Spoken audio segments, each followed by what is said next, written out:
యేసు ప్రభు సమాధిని ఓడించి, మరణాన్ని ఓడించి తిరిగి లేచుట వలన అది చూసిన మనం సంతోషంతో, సంభ్రమంతో, విశ్వాసంతో, నిరీక్షణతో ఆయనకి గొప్పగా స్తుతులు చెప్పాలి.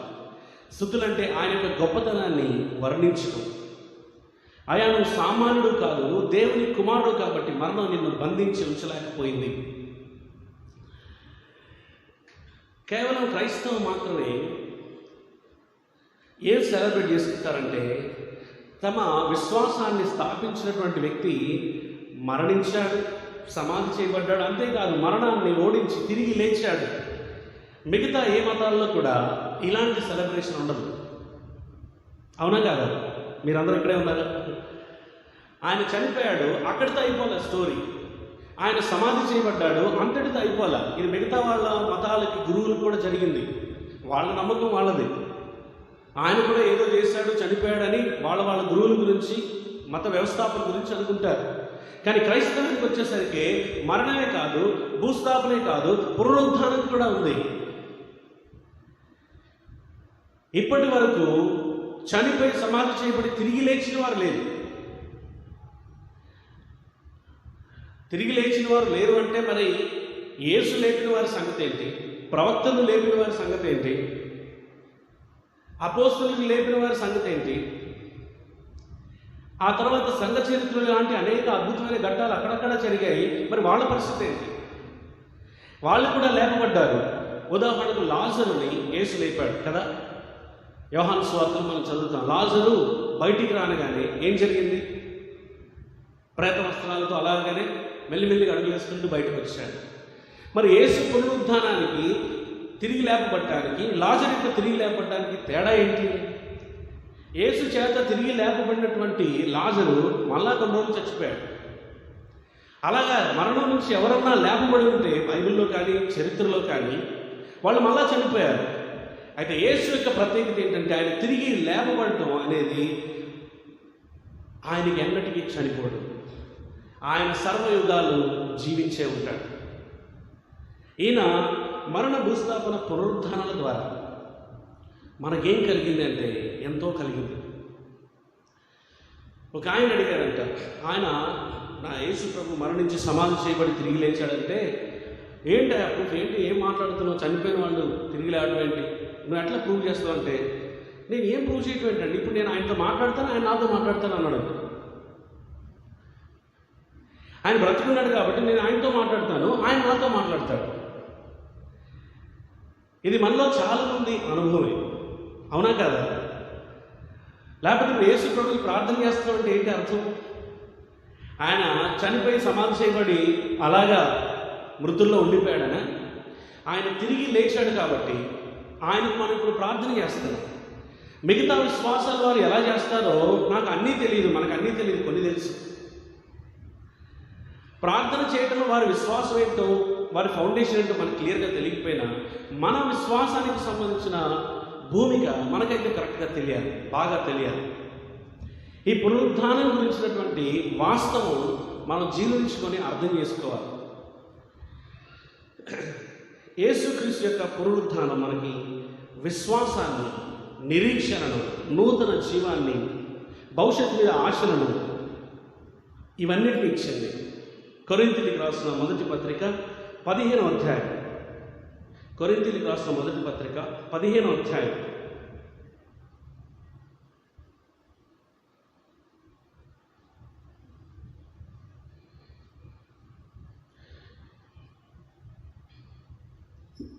ఈ కొరింథీయులకు రాసినటువంటి పత్రికలోని ఈ పోర్షన్ని, 15వ అధ్యాయ భాగాన్ని, ఈ అధ్యాయాన్ని ఏమంటారంటే ఇట్స్ చాప్టర్ ఆఫ్ రిజరెక్షన్ అంటారు.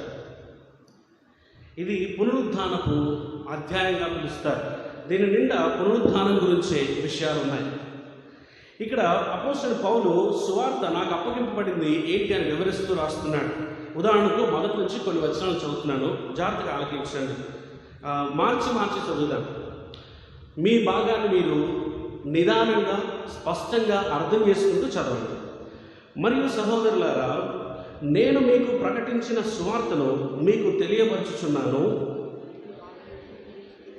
దాని యందే నిలిచి ఉన్నాను, మీ విశ్వాసము వ్యర్థమైతేనే గాని నేను ఏ ఉపదేశ రూపముగా సువార్త మీకు ప్రకటించుతునో ఆ ఉపదేశమును మీరు గట్టిగా పట్టుకున్న ఎడల ఆ సువార్త వలనే మీరు రక్షణ పొందువారై.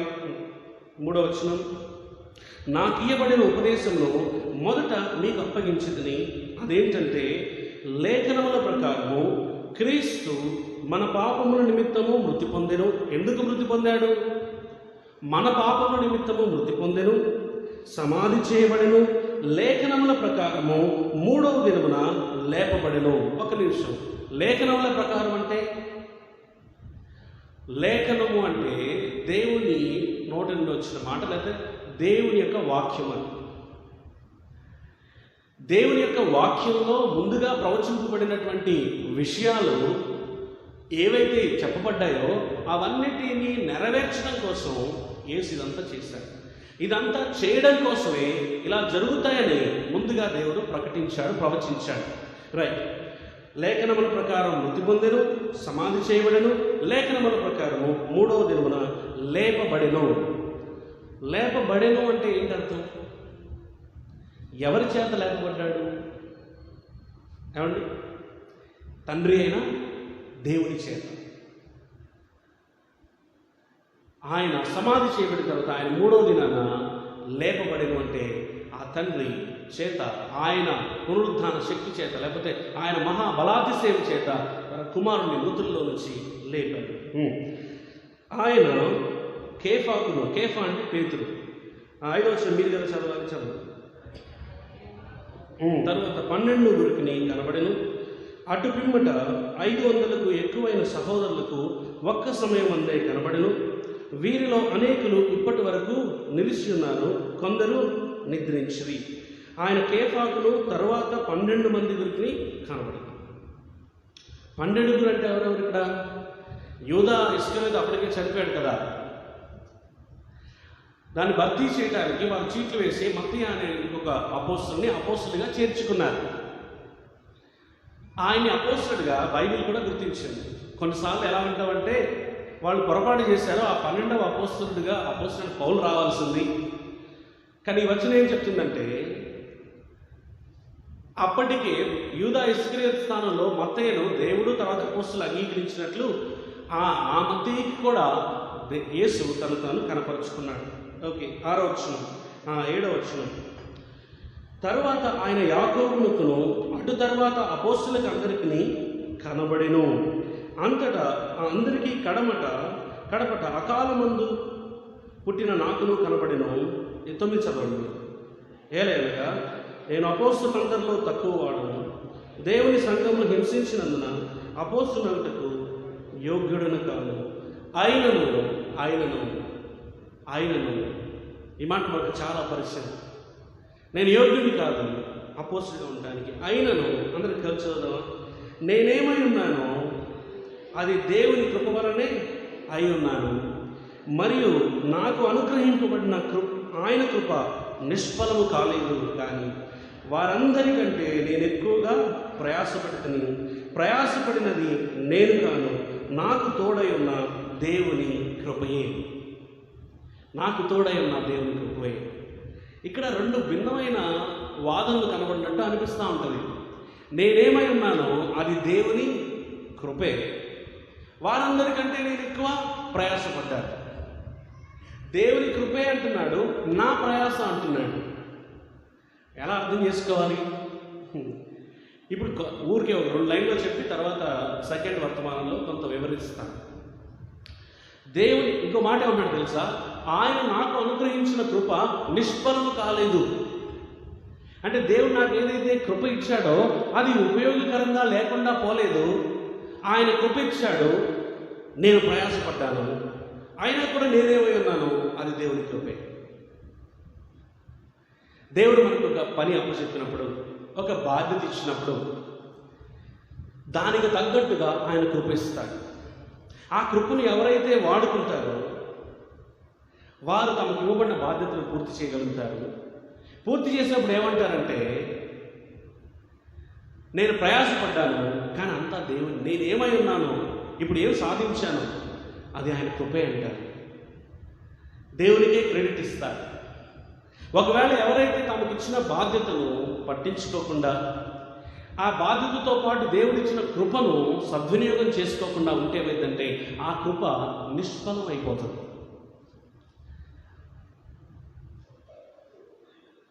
ఇలా చెప్పనివ్వండి, ఒక యవనస్తుడు ఉన్నాడు, 30-35 సంవత్సరాలు వచ్చాయి, ఎందులో రాణించలేకపోతున్నాడు, జీవితంలో స్థిరపడలేకపోతున్నాడు, ఏదో చిన్న చిన్న పనులు చేస్తున్నాడు కానీ ఫలితం లేదు. ఇక బాగా హిట్ బాటమ్ అయిపోయాడు, అంటే ఇక చేతులు ఎత్తేసాడు. అలాంటి టైంలో ఏమైనా చేద్దామంటే చేతిలో చిల్లిగా అవ్వలేదు. అలాంటి టైంలో ఎవరన్నా ఒక ధనవంతుడు ఇతని గురించి విని ఇతని మీద జాలిపడి, ఇతను దానికి యోగ్యుడు కాకపోయినా కూడా ఒక 10 లక్షలు పెట్టుబడి పెట్టి, ఇదిగో ఈ పలానా బిజినెస్, నీకు నచ్చిన బిజినెస్ చేయి, ఈ డబ్బు వాడుకొని నువ్వు స్థిరపడు, అలాగే లాభంలో నాకు కూడా వాటా ఇవ్వు అని చెప్పాడు. చాలా సంతోషం యవనస్తుడికి. ఎందుకంటే ఏం చేద్దామని ఇప్పుడు అంత పెట్టుబడి తన వల్ల కానే కాదు.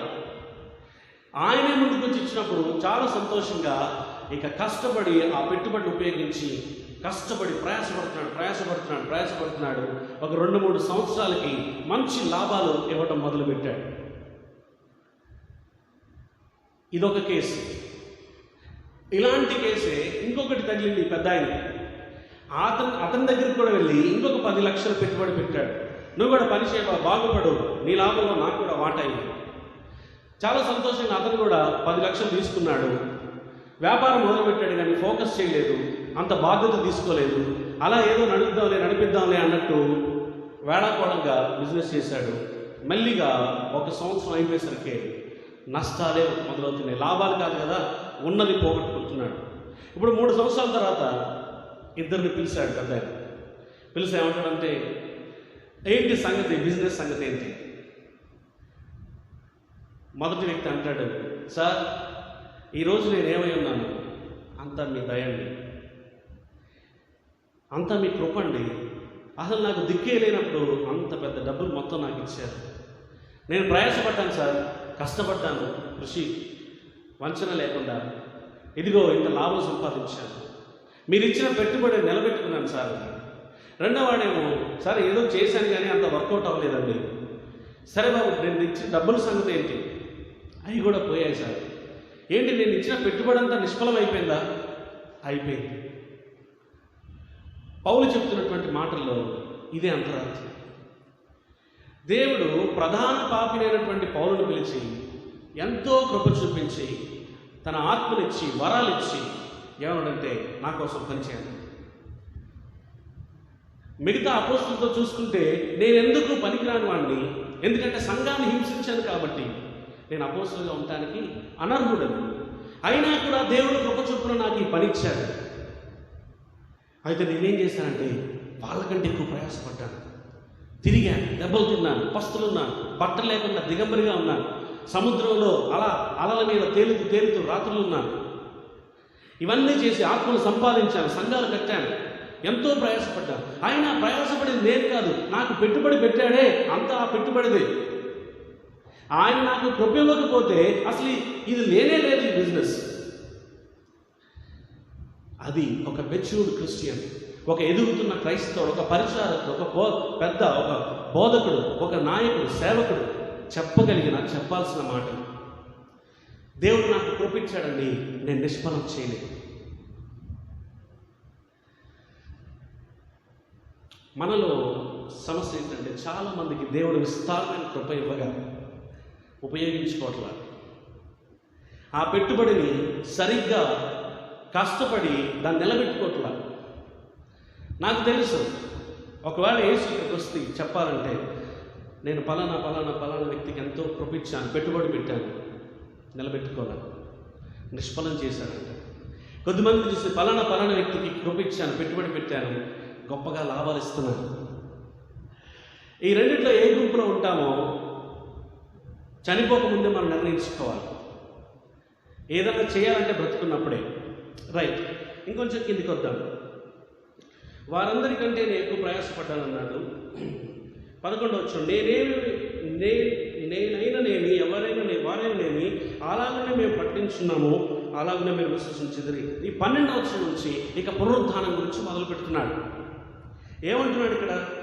క్రీస్తు మృతులలో నుండి లేపబడి ఉన్నాడని ప్రకటింపబడుచుండగా, క్రీస్తు చనిపోయి సమాధి చేయబడి తిరిగి లేచాడు, ఆయన సజీవుడు, ఆయన మాట నిజమైంది, ఆయనే నిజదేవుడు అని మేము ప్రకటిస్తుంటే, మీలో కొందరు, బయట నుంచి కాదు, మీలో కొందరు మృతుల పునరుద్ధానం లేదని ఎట్లు చెప్పుచున్నారు?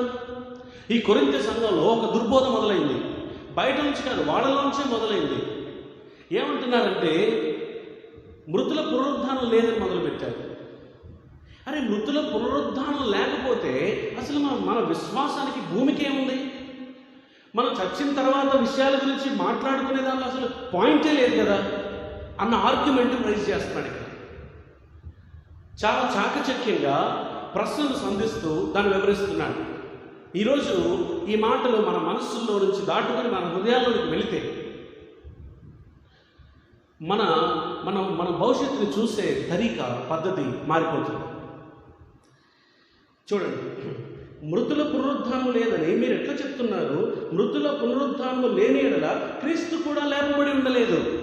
ఒకవేళ మీరు కనుక చచ్చినోడు మళ్ళీ లేపబట్ట ఉండదు అంటే క్రీస్తు కూడా లేపబడి ఉండలేదు. ఒకవేళ ఇప్పుడు చూడండి, మరియు 14వ వచనం, క్రీస్తు లేపబడి ఉండని ఎడల మేము చేయు ప్రకటన వ్యర్థమే. యేసుక్రీస్తు ప్రభు కనుక మరణంలో నుంచి తిరిగి లేపబడ్డాడు అన్నది నిజం కాకపోతే మా స్వార్థ ప్రకటన వ్యర్థము. దానికి అసలు పాయింటే లేదు. ఇంకేం వ్యర్థం అంట? మీ విశ్వాసమును వ్యర్థమే. ప్రకటన వ్యర్థమే, విశ్వాసం వ్యర్థమే. 15వ వచనం చదవండి. దేవుడు క్రీస్తును లేపినని మృతులు లేపబడని ఎడల, మృతులు లేపబడటం అన్న కాన్సెప్ట్ లేకపోతే దేవుడు కూడా క్రీస్తుని లేపబడలేదు. మేమును దేవుని విషయమై అబద్ధపు సాక్షులుగా అగపడుచున్నాము. ఇదొకటి. పునరుద్ధానం కనుక లేదు అని అనే పక్షంలో మేము కూడా అపోస్తలులు, దేవుని లేఖనాలు రాసిన వాళ్ళు అబద్ధికులైపోతారు. ఎప్పుడు? క్రీస్తు మృతుల్లోంచి లేపబడలేదు అని కనుక ఆర్గ్యుమెంట్ ఎస్టాబ్లిష్ అయితే. కానీ అది కరెక్టా? కరెక్ట్ కాదు. కొంచెం కింద, మృతులు లేపబడని ఎడల క్రీస్తు కూడా లేపబడలేదు.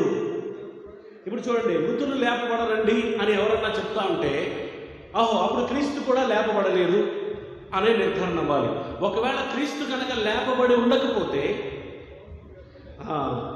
మీ విశ్వాసం ఏదైతే నమ్మారో విశ్వాసము వ్యర్థమే. మీరింకను పాపములోనే నిలిచి ఉన్నారు. పునరుద్ధానం లేకపోతే మీరు ఇంకా పాపంలోనే నిలిచున్నారు, మీకు పాప క్షమాపణ లేదు. అంతేకాదు, క్రీస్తునందు నిద్రించిన వారు కూడా నశించింది అంటే దే ఆర్ లాస్ట్. ఇంక వాళ్ళు ఎక్కడికి పోయారో తెలియదు, నశించిపోయారు, పెరిష్ అయిపోయారు. చూసారా? యేసుక్రీస్తు తిరిగి లేపబడలేదు అన్నటువంటి మాట వల్ల ఎంత నష్టం ఉందంటే అసలు క్రైస్తవ్యానికి ఉనికి లేదు. ఆ స్వార్థ వ్యర్థమే అంట, విశ్వాసం వ్యర్థమైపోయేది. చచ్చిపోయిన వారు నశించిపోయినవారు, మన పాపాలు క్షమించబడి ఉండేవి కాదు. ఇవన్నీ రాస్తున్నాడు. దీన్ని అవతల కోణం నుంచి ఎలా ఆలోచించాలంటే ఇవన్నీ కూడా మృతుల పునరుద్ధానము, క్రీస్తు లేపబడ్డాడు కాబట్టి ఈ ఆశీర్వాదాలన్నీ మన మీదకి వచ్చాయి. ఉదాహరణకు, క్రీస్తు లేపబడకపోతే మీకు పాప క్షమాపణ లేదు అంటే ఏంటి? ఈయన లేపబడ్డాడు కాబట్టి మీకు పాప క్షమాపణ కలిగింది. మనం చిన్నప్పటి నుంచి మనకు ఊహ తెలిసిన తర్వాత చేసినటువంటి పాపాలన్నీ వాటన్నిటి లెక్క చూస్తే కనుక మనం ఎవరో వాటిని మోయలేదు, భరించలేదు. ఖచ్చితంగా నరక శిక్షకు పాత్రలని ఒప్పుకోక తప్పదు. అయితే యేసుక్రీస్తు ప్రభువు మన పాపాలు తన మీద వేసుకొని, అవన్నీ తన నెత్తి మీద వేసుకొని ఆయన చనిపోయాడు, సమాధి చేయబడ్డాడు, ఇప్పుడు తిరిగి లేపడం వల్ల నీ క్షమాపణ కన్ఫర్మ్ అని రుజువు చేయబడింది. ఆయన శిలువలో మరణించిన తర్వాత ప్రభు నా కోసం చనిపోయావంట కదా, కాబట్టి నా పాపాలని నువ్వు క్షమించేస్తావంట కదా, నా చిన్నప్పటి నుంచి ఈ క్షణం వరకు నా హృదయాంతరంగంలో, నా హృదయం మీద, మనసాక్షి మీద రాయబడినటువంటి నీ గ్రంథంలో రాయబడిన పాపాలన్నిటినీ నువ్వు క్షమించేసావంట కదా, నేను నమ్ముతున్నానయ్యా, నమ్ముతున్నాను. అయితే ప్రభువా ఏంటయ్యా ప్రూఫ్? నాకు అనిపిస్తుంది ఎవరైనా అడిగితే ఏం చెప్పాలయ్యా? ఎవరికో కాదు, నాకు ఒక నిర్ధారణ ఏంటయ్యా అని మీరు అడిగారనుకోండి, ఖాళీ సమాధి చూపిస్తాడు. పునరుద్ధానుడు ఆయన యేసు పునరుద్ధానం మన పాపాలు క్షమించబడ్డాయి అన్నదానికి it is a certificate, it is a proof that your sins are forgiven. ఇక ప్రపంచంలో ఏ వ్యక్తి కానీ, ఆత్మరూపాల్లో ఉన్నటువంటి దురాత్మలు కానీ, దేవదూతలు కానీ ఎవ్వరు కూడా మన గత పాపాన్ని వేలెత్తి చూపించి నువ్వు ఈ పాపేవి కదా, ఇదిగో నీ మీద ఈ పాపం ఉంది కదా అని వేలెత్తి చూపించే ధైర్యం ఎవరు చేయలేరు. బికాస్ యేసు రక్తం ఎంత శక్తివంతమైందంటే ఎవరి పాపాలైనా కడిగి పరిశుద్ధపరుస్తుంది. మన కంప్యూటర్లో ఒక డేటా ఉంటుంది, చాలా డేటా ఉంటుంది కదా, ఒకవేళ ఎవరు చూడకూడదని డిలీట్ చేసాం అనుకోండి, అవి రీసైకిల్ బిల్లు వెళ్ళి కూర్చుంటాయి, కొంతకాలం అక్కడ ఉంటాయి. ఇంకొక ఆప్షన్ ఉంటుంది, అక్కడికి వెళ్ళి కూడా డిలీట్ చేసాం అనుకోండి, ఇక అవి ఎక్కడికి వెళ్ళాయో మనకు తెలియదు, డిలీట్ అయిపోయింది. అలాగే యేసు రక్తం మనల్ని, మన గతాన్ని అంతటినీ కడిగి వేసింది. మనకు గుర్తున్నాయి, గుర్తులేవా? మన పాపాలు మనకు గుర్తులేవండి. మన మెమరీ నుంచి పోలా. దేవుడు అంటే వాటిని జ్ఞాపకం చేసుకుని అంటున్నాడు, వారి అతిక్రమమును వారి పాపమును ఇక ఎన్నటికీ జ్ఞాపకం చేసుకోను, మర్చిపోతానల్లా, తిరిగి వాటిని తవ్వను, నేను జ్ఞాపకం చేసుకున్నట్టు. మనకే గుర్తున్నప్పుడు దేవుడికి ఎందుకు గుర్తుండదు? కానీ ఆయన క్షమాపణ ఎంత బలమైందంటే ఆయన క్షమించేస్తే మర్చిపోతాడంటే గుర్తు చేసుకోవడానికి ఇష్టపడట్లేదు. He deliberately chooses not to remember our past. కాబట్టి మీరు కానీ, మీ ఇంట్లో వారు కానీ, మీ బంధువులో కానీ, లేకపోతే మీ సంఘస్థులో కానీ, లేకపోతే ఇంకేదో ఎవరెవరో కానీ మీ గత పాపాలని ఎత్తి చూపడానికి వారు ఒకవేళ ఎత్తి చూపినా మీరు ఆందోళన చెందాల్సిన పని లేదు. దేవుడైతే వాటిని ఎత్తి చూపడు. కానీ సాధారణ పని ఏంటో తెలుసా? అవి తవ్వుతూ ఉంటాడు అన్నమాట, మనం నిరుత్సాహపరచడానికి, మనల్ని కృంగదీయటానికి.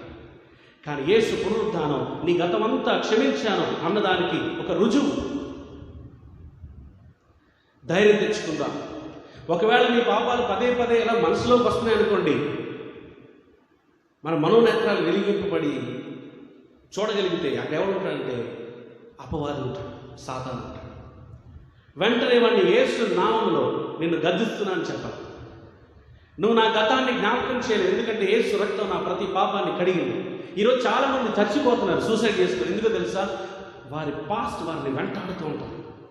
వాళ్ళు చేసిన తప్పిదాలు, వాళ్ళు చేసిన చీకటి జీవితం వాళ్ళని తరుముకుంటూ నేను బ్రతకూడదు, నాకు జీవితానికి నిరీక్షణ లేదని ప్రాణత్యాగం చేసేస్తున్నారు. ఎందుకంటే ఈ సత్యం వారికి తెలియదు. చాలామంది క్రైస్తవుల్లో కూడా తెలియదు.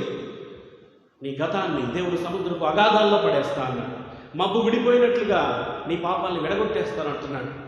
తూర్పుకి పడమర ఎంత దూరం కొలుసుకోగలిగితే కొలుసుకో, అంత దూరం చేస్తాను నీ పాపాల నుంచి నిన్ను. ఇది క్రైస్తవులుగా మనకి ధైర్యాన్ని. ఎవరన్నా వేలెత్తి చూపించినప్పుడు దేవుడే క్షమించాడు, మీరేంటి? మనుషులు మర్చిపోలేదు. ఆ రీసైకిల్ బిల్లో ఉన్నాయి తీసుకొచ్చి అప్పుడప్పుడు చేస్తూ ఉంటారు. ఇమెచ్యూర్ క్రిస్టియన్స్, పరిణితి లేని వారు. అరే దేవుడే క్షమించగా మనమెవరో అండి ఇంకొకరిని వేలెత్తి చూపించడానికి? నీ గతం ఇలా చేసావు అప్పుడు ఇలా కదా. అతను నిజంగా పశ్చాత్తాపడితే దేవుడు క్షమిస్తే మనం కూడా క్షమించాలి. సో మనం పొందిన అత్యద్భుతమైన ఆశీర్వాద పునరుద్ధానంతో, లేదా పునరుద్ధానం మనకి మరొకసారి రుజువు చేసేది ఏంటంటే మన పాపములు క్షమించబడ్డాయి. ఇప్పుడు మనం మన పాపాల్లో నిలిచి ఉండలేదు, మన పాపాలు క్షమించబడ్డాయి, కడగబడ్డాయి, మనం పవిత్రపరచబడ్డాము. ఇది మొదటి. ఆ తర్వాత మన వారు ఉన్నారే, చనిపోయారు కొంతమంది, క్రీస్తునందు చనిపోయిన వారు. వారు నశించిపోలేదు. ఏమండి, వాళ్ళు ఎక్కడికి వెళ్ళిపోయారో నాకు తెలియదండి అని చెప్పం మనం. ఉదాహరణకు క్రైస్తవులకు తెలియ వ్యక్తికి ఏమంటే మీ నాన్నగారు చనిపోయారా, మీ అమ్మగారు చనిపోయారా? అవునండి చనిపోయారు. చనిపోయి ఎక్కడికి వెళ్ళారండి? అదేం మాట్లాడి తెలియదు, చనిపోయారు, కాలం చెల్లించారు. కొంత భక్తి భావం తెలిసిన వాళ్ళైతే స్వర్గస్థులయ్యారు. ఎవరు కూడా తమ వాళ్ళు నరకానికి వెళ్ళిపోయారని చెప్పుకోలేం కదా. మనం కూడా అంతే. చాలామంది మన కుటుంబస్తులు, మన పితరులు చనిపోయారు. కొద్దిమంది నిజంగా క్రీస్తుని కలిగి క్రీస్తునందు చనిపోయారు. ఇక నుండి క్రీస్తునందు మృతులైన వారు ధన్యులు. క్రీస్తునందు మృతులైతేనే ధన్యులు. సంఘానికి అలాగా వచ్చి వెళుతూ ఆ పై భక్తి మార్గాలు కార్యక్రమాలు చేస్తూ అంతరంగంలో పాపక్షమాపణ పొందకుండా యేసుని రక్షకుడిగా విశ్వసించకుండా చనిపోయిన వారు క్రైస్తవులుగా వారు చలామణి అయినా మందిరానికి ఆచారాలు, వ్యవహారాలు, పండుగలు, పబ్బాలు చేసుకుంటున్నా వాళ్ళు దేవునికి తీర్పు గురవ్వాల్సిందే, వాళ్ళు నరకానికి వెళ్ళిపోవాల్సిందే. కానీ ఎవరు అది అంగీకరించారు? కొద్దిమంది గురించి మనకు తెలిసి ఖచ్చితంగా అతని జీవితం చూస్తే ప్రభువుని అంగీకరించలేదు, విశ్వాసం వచ్చలేదు. మీరు ఎప్పుడైనా ప్రకటనలు చూసారా? చనిపోయిన వారికి శ్రద్ధాంజలి అని పెట్టి స్వర్గీయ అని రాస్తారు. అంటే స్వర్గస్థులు అయ్యారు. ఎవరు చచ్చిపోయినా మనం వాళ్ళని స్వర్గానికే పంపించేస్తాం. పాపం వాళ్ళ మీద ఉన్న గౌరవం ఎందుకులే నరకం గురించి అని మాట్లాడితే ఫైన్. కానీ మనం ఒకరోజు చచ్చిపోతామే. అప్పుడు జనాలందరూ పలానా వ్యక్తి స్వర్గానికి వెళ్ళాడన్నా యేసు లేకుండా అంటే మాత్రం మనం అక్కడికి వెళ్ళాం. క్లియర్ చేసుకుందాం ఇప్పుడే, బ్రతుకున్నప్పుడే. క్రీస్తునందు మృతి చెందితేనే క్రీస్తు దగ్గరికి వెళ్తారు. క్రీస్తుకి వెలపడ చనిపోతే తీర్పుకి లోనవుతారు, దేవుని ఉగ్రత కిందికి వెళ్తారు, అంటే నరకానికి వెళ్తారు. కానీ ఇప్పుడు మన ప్రియులు ఎవరైతే క్రీస్తునందు చనిపోయారో దేవునికి స్తోత్రం, వారు నశించలా, వారు సమాధి చేయబడ్డా వారి ఆత్మ క్రీస్తు దగ్గర ఉన్నది. ఒకరోజు ఆయన వచ్చినప్పుడు వాళ్ళని వెంట పెట్టుకొని వస్తాడు. వారి ఆత్మ వచ్చి వారి శరీరాలని ప్రవేశించి వారి శరీరము పునరుద్ధాన శరీరంగా, మహిమా శరీరంగా, అమర్త్యమైన శరీరంగా ధరించుకుంటారు. వాళ్ళు చూడబోతున్నారు. ఎంత సంతోషంగా. మా నాన్నగారు 51 సంవత్సరాలు చనిపోయారు. మా కోసం కష్టపడి పడి ఒక్కొక్క రూపాయి కూడబెట్టి మమ్మల్ని ప్రయోజనం చేసి చనిపోయాడు. నా పెళ్లి చూడకుండా చనిపోయాడు. అది చాలా బాధించింది. నేను సంపాదించడం మొదలుపెట్టి ఆయన అప్పంతా తీర్చేసిన తర్వాత ఇక వాళ్ళని పువ్వుల్లో పెట్టి చూసుకోవాలి, వాళ్ళు పోగొట్టుకున్నదంతా వాళ్ళకి ఇవ్వాలి. నేను మొదటి సంవత్సరం కువైట్ నుంచి వెకేషన్కి వచ్చినప్పుడు మా అమ్మ నాన్నకి కూర్చోబెట్టి చెప్పాను, ఇదిగో బ్యాంక్ అకౌంట్, ఇందులో ఇంత డబ్బు ఉంది. అప్పటికి 5 లక్షలు అప్పు తీర్చేశారు. 12 నెలలు పూర్తయిసాయి. ప్రియులారా, మా అమ్మ నాన్నకి ఏం చెప్పాను తెలుసా? మీరు ఇప్పటివరకు మా కోసం ఎంతో త్యాగం చేశారు, ఎంతో కష్టపడ్డారు. మా నాన్న 2 రూపాయలు పెట్టి టీ కూడా తాగడట. మా నాన్న చనిపోయి మా అమ్మ చెప్పింది, ఎందుకు బావయ్య అనిపిస్తుంది, ఎందుకు బావయ్య టీ అన్న తాగొచ్చు కదా, ఎందుకు అలా ఖాళీ గడుపుతొచ్చు అంటే, ఎందుకు లేదా పిల్లలకి ఏదో ఒకటి అయ్యి ఉపయోగపడుతుంది అనేవాడు. అంటే ఇక్కడ ఉన్న చాలామంది తల్లిదండ్రులు అంతే, మన తల్లిదండ్రులు కూడా అంతే. అలాగే ఒక్కొక్క రూపాయి పేర్చుకుని మనం ఈరోజు బతికినట్టు విచ్చలుడిగా మన అమ్మ నాన్న బతికితే ఈరోజు మనం ఎక్కడుండేవాళ్ళం. సరే, అప్పుడు చెప్పాను, మీరేం చేస్తారంటే ఈ డబ్బు తీసుకోండి, ఇంకా ఎంత కావాలో అంత పంపిస్తాను. మీరు ఏది పోగొట్టుకున్నారంటే అది అనుభవించండి. ఏది కొనుక్కుంటే బాగుండు అనుకున్నారో అది కొనుక్కోండి. ఎక్కడికైనా వెళ్దాం అనుకున్నారా, వెళ్ళిపోండి. నాన్న నువ్వు ఇంకా పని చేయాల్సిన అవసరం లేదు, నాకు బండి కావాలన్నాడు. అప్పటిదాకా సైకిలే మా నాన్నకి, బండి గురించి అంత ఇచ్చి అయిపోయిన తర్వాత అలా చెప్పినప్పుడు వాళ్ళ కళ్ళల్లో ఆనందం చూసి నాకు ఎంత తృప్తి అనిపించిందో. ఒకవేళ నేను వాళ్ళకి ఎంత డబ్బు ఇచ్చినా తల్లిదండ్రులు ఏం చేస్తారు తెలుసా? మన కోసమే ఉంచుతారు, మళ్ళీ మన కోసమే మిగిలిస్తారు. ఇలా చూసుకుందాం అనుకొని నేను మళ్ళీ వెళ్ళాను. ఇక మళ్ళీ తిరిగి రావాలి 2వ సంవత్సరం వెకేషన్కి 2-3 నెలల ముందు మా నాన్న చనిపోయాడు. గుండె పగిలిపోయాడు. అసలు నేను ఎలా ఉంటానో నేను అనుకున్నాను అసలు. కానీ దేవునికి స్తోత్రం, ఆయనకంటే మంచోడైన పరలోకపు తండ్రి నాకున్నాడు. నాకు తెలిసినంత వరకు బెస్ట్ నాన్న మా నాన్న, ఎందుకంటే ఆయన దగ్గర పెరిగాను కాబట్టి. అంతకంటే బెస్ట్ నాన్న మీ నాన్నగారు అయి ఉండొచ్చు. కానీ ఒక సేయింగ్ ఉందని తెలుసా, the greatest father on this earth is the poorest reflection of our heavenly father. ఈ భూమి మీద అత్యుత్తముడైనటువంటి తండ్రి ఆ పరలోకపు తండ్రి ముందు ఏ మాత్రం కొరదగిన వాడు కాదు. ఆ పరలోకపు తండ్రి నన్ను ఆదుకొని చేపట్టుకొని నా బాధ్యతలు తీసుకొని ఇక్కడ దాకా తెచ్చాడు. అయితే ఆయన పోగొట్టుకున్నాను. ఇప్పుడు మళ్ళీ చూడలేదు వెనక్కి వచ్చిన తర్వాత శవంగా చూశాను. అయితే ఇప్పుడు నిరీక్షణ ఏంటో తెలుసా, నాకొక్కడికే కాదు మీ అందరికీ కూడా నిరీక్షణ ఏంటో తెలుసా, ఒకరోజు ప్రభు వస్తాడు. ప్రభు వచ్చినప్పుడు ఆయన క్రీస్తునందు మృతి పొందాడు కాబట్టి, ఆయన విశ్వాసి కాబట్టి, ఆయన దేవుని భక్తి కలిగిన వాడు కాబట్టి, మా నాన్నగారు లాగానే మీ తల్లిదండ్రులు మీ పితరులు ఎవరైతే చనిపోయారో వాళ్ళందరూ తిరిగి లేపబడతారు. మనం వాళ్ళని పోగొట్టుకోవాలి. ఇది పునరుద్ధానం మనకిచ్చేటువంటి మరొక ఆశీర్వాదం. ఒకవేళ మనం చనిపోబోతున్నా మన పిల్లలకి ఏం చెప్తా ఉంటాం, మనకు తెలిసిన వాళ్ళకి, ఏం లేదా అయిపోయింది, ఇక్కడ నుంచి చేస్తే నేను ట్రాన్స్ఫర్ అయిపోతున్నాను అంతే, ఈ ఇంటి నుంచి మరొక ఇంటికి మారుతున్నాను. కొరింథీయులకు రాసిన 2వ పత్రిక 5వ అధ్యాయంలో శరీరం అనే ఈ గుడారం అంటాడు.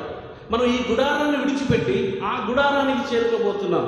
క్రైస్తవుడి యొక్క నిరీక్షణ ఏంటంటే మరణం అనేది ఒక ట్రాన్స్ఫర్ లాంటిది. మొన్నటిదాకా ఇంట్లో ఉన్నాడు, ఇప్పుడు ఇల్లు ఖాళీ చేసి ఇంకో ఇంటికి వెళ్ళాడు.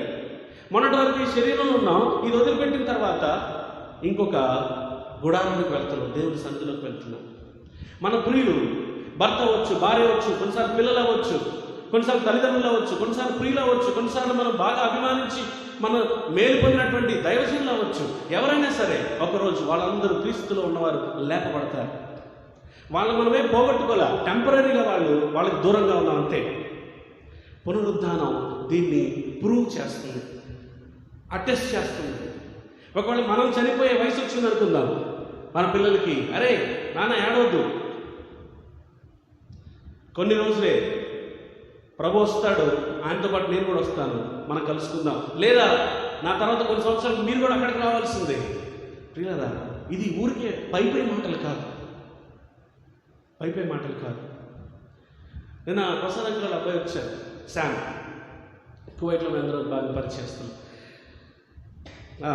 వాళ్ళ నాన్నగారు చెప్పారంట, భయపడద్దు, ఏంటి అంత అనుభవించేశాను, నేను చూడాల్సిన చూశాను రా, ప్రభు పిలిస్తే వెళ్ళిపోతాను ధైర్యంగా చెప్పాడంట. ఆ మాట చాలాసేపు ఆ ఒక్క మాట ఎంత ఇంపుగా అనిపించింది చెవులకి. క్రైస్తవుడు మాత్రమే చెప్పగలిగిన దమ్మున్న మాట, క్రీస్తులో ఉన్నవారు మాత్రమే, అంటే మనం అందరం పాపక్షమాపణ రక్షణ అనుభవం ఉండి విశ్వాసంతో చెప్పగలిగిన మాట అది. అది చచ్చిపోతుంటే ఎక్కడికి వెళ్ళట్లేదు నాన్న, ఇంకో చోటకి వెళ్తున్నాను, మీరు కూడా వస్తారు. మనం కూడా చనిపోయే ముందు మన బిడ్డలకు ఆ మాట చెప్పచ్చు. ఇది పునరుద్ధానం వల్ల కలిగిన దీవెన. ఇంకొకటి చూపిస్తాను. పేతురు రాసిన మొదటి పత్రిక 3వ అధ్యాయం. పేతురు రాసిన మొదటి పత్రిక 3వ అధ్యాయం.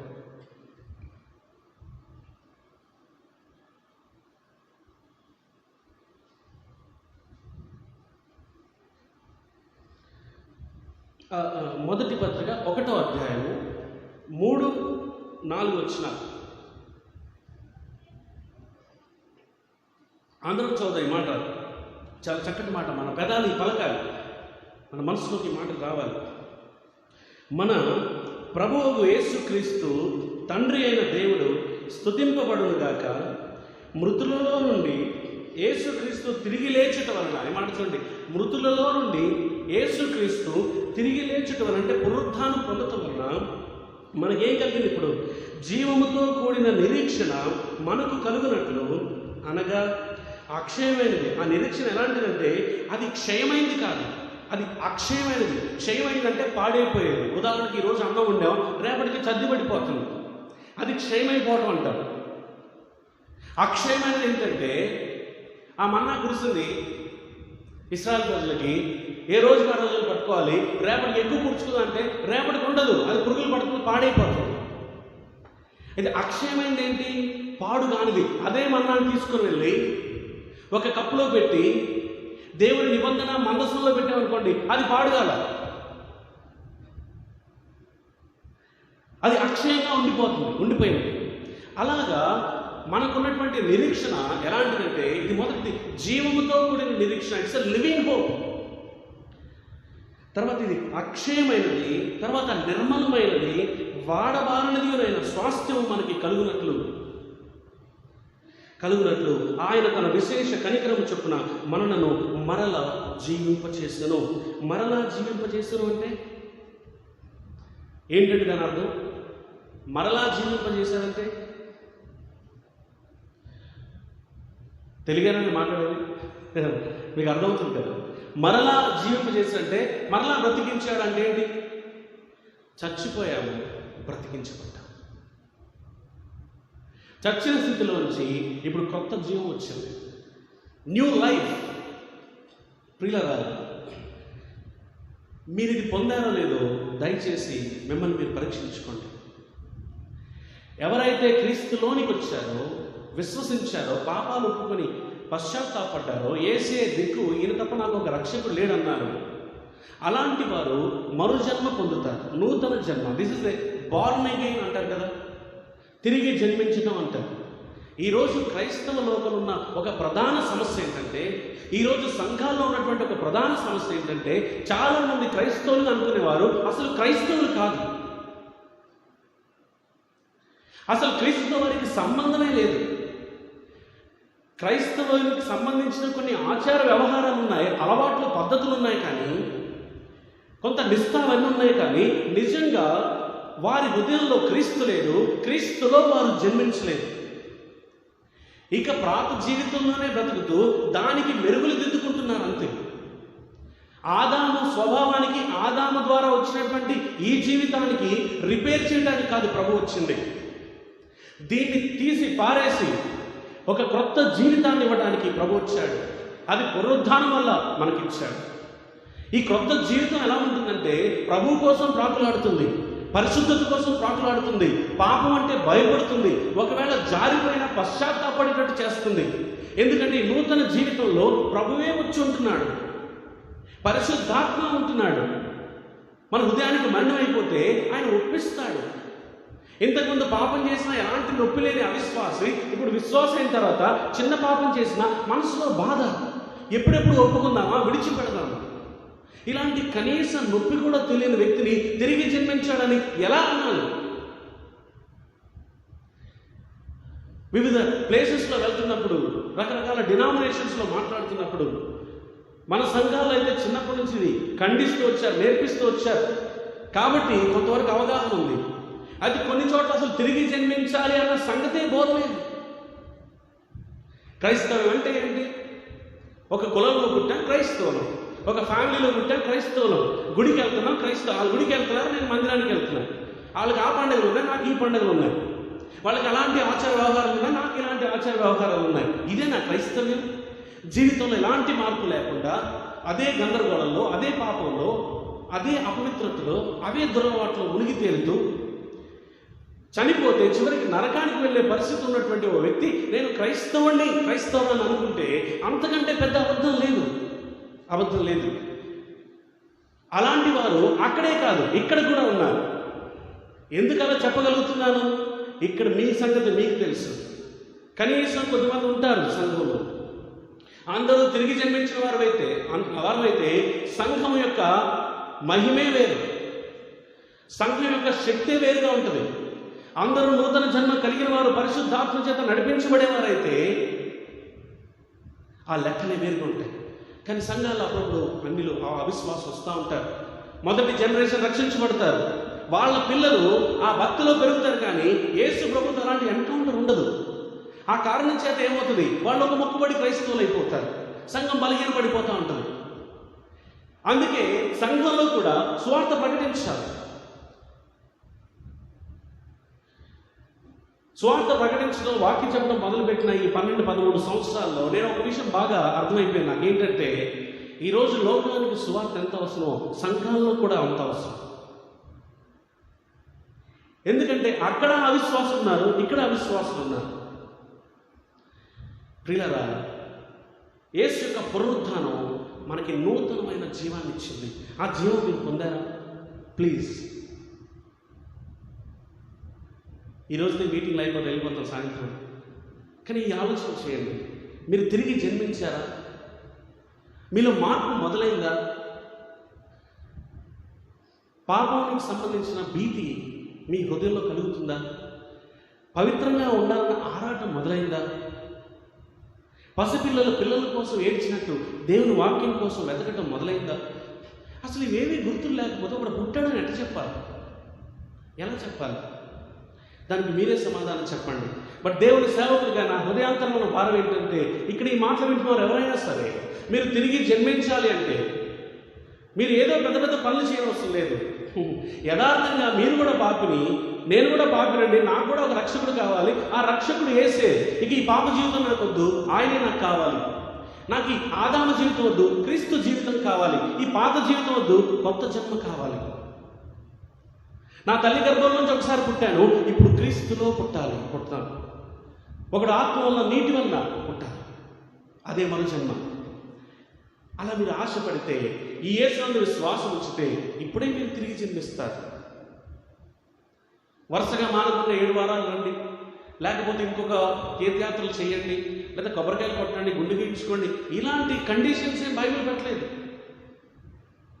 విశ్వాసంతో ఒక పాపిగా ప్రభు దగ్గరికి వస్తే మీరు రక్షించబడతారు. యేసు దగ్గరికి క్రైస్తవులాగా రావద్దు సుమా.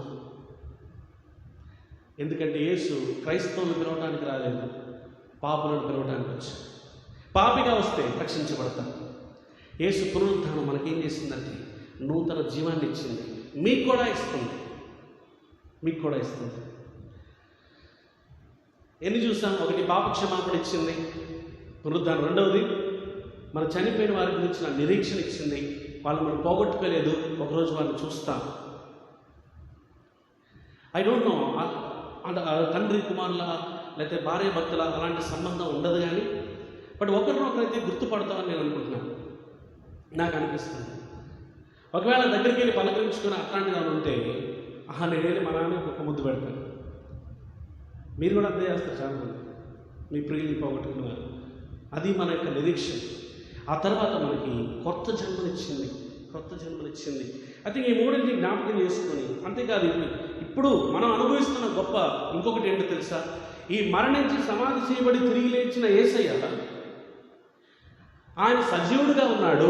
ఆయన తండ్రి యొక్క కుడిపార్శ్వన ఆసీనుడై మన గురించి ప్రార్థన చేస్తూ ఉన్నాడు. మనం ఆయనకు ప్రార్థన చేస్తున్నాం, ఆయన మన గురించి ప్రార్థన చేస్తున్నాడు. ఇంటర్సెసర్. చూడండి ఆ మాట యోహాను రాసిన మొదటి పత్రిక 2వ అధ్యాయం.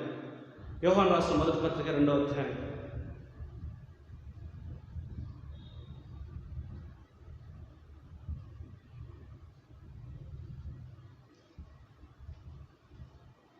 రెండవ అధ్యాయము మొదటి 2 వచనాలు.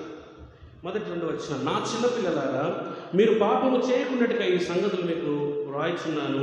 ఎవడైనా పాపము చేసే యెడల నీతిమంతుడైన యేసు క్రీస్తు అను ఉత్తరవాది అంటే ఆదరణకర్త మనకున్నాడు, తండ్రి యొద్ద మనకున్నాడు. ఆయనే మన పాపములకు శాంతికరమై ఉన్నాడు. మన పాపములకు మాత్రమే కాదు, సర్వలోకములకు శాంతికరమై ఉన్నాడు. ఆయన ఉన్నాడు. ఆయన చచ్చి నశించిపోలేదు. ఆయన సమాధి కట్టి ఒక తీర్థయాత్ర స్థలంలాగా చేయలేదు. ఎందుకంటే అది ఖాళీ సమాధికి ఎవరు విలువిస్తారు? ఈరోజు సమాధుల పండుగగా ఇది జరుపుకునే వ్యక్తులు ఉన్నారు. ఇక్కడ చూస్తే భారీగా లైట్లను పెట్టి చాలా డెకరేట్ చేశారు.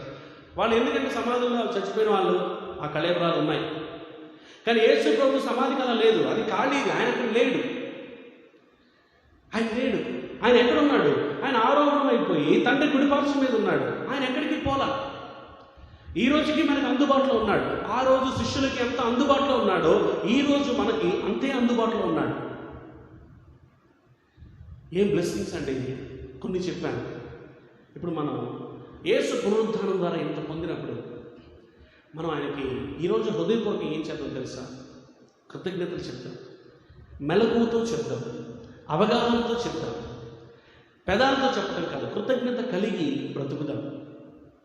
ప్రభువా, నాకు కూడా ఈ నిరీక్షణ నిజంగా చెయ్యి. పెదాలు చెప్తున్నాయి కానీ మైండ్ యాక్సెప్ట్ చేయట్లేదు. అది నిజంగా విశ్వసించడానికి సహాయం చేయి. నువ్వు మరణించి సమాధి చేయబడి తిరిగి లేచిన మనగాడవయ్యా నువ్వు, మహనీయుడు. నీలాంటి వారు ఎవరు లేరు, ఇక రాబోరు.